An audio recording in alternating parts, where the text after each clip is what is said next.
Currently on the main page we're seeing 3 feature cards, but for now they're all contained within one component. What I prefer to do is to actually create individual components for those feature cards. So all those feature cards are stored inside App Features content component. Let's open up this component in the editor, find the markup of such feature card, extract it, and use new component with the name App Features card. I'm going to create new component with the same name and paste the markup of the feature card right here.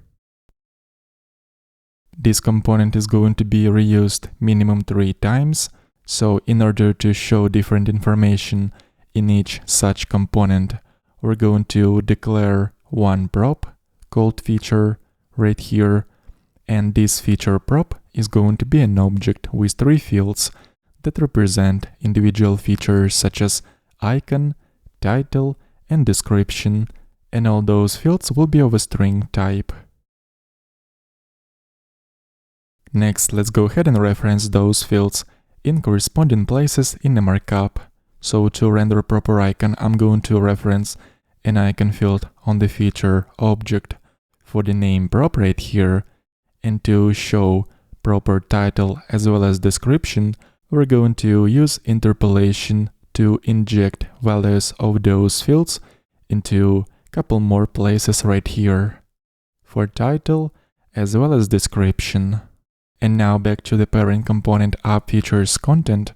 In here, we will declare an array that is going to store feature objects that we are going to use to iterate over individual feature objects and show cards for those features. So right here, I'm going to declare an array called features. And let's add one object just to outline the structure for the feature object.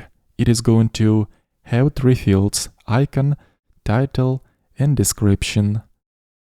Now I'm going to basically go through every card within the markup and extract proper values for those fields.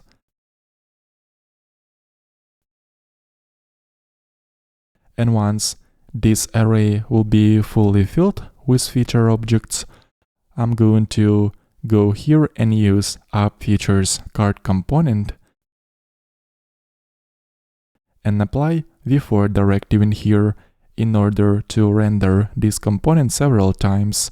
So we're going to iterate over features array. On each loop iteration, we'll receive feature object into this feature variable. Let's also use title as the value for key attribute, since it is recommended that all components rendered by the loop should have these key attributes. And just because App Features card accepts prop with a name feature, we're going to pass feature object into this prop, like so.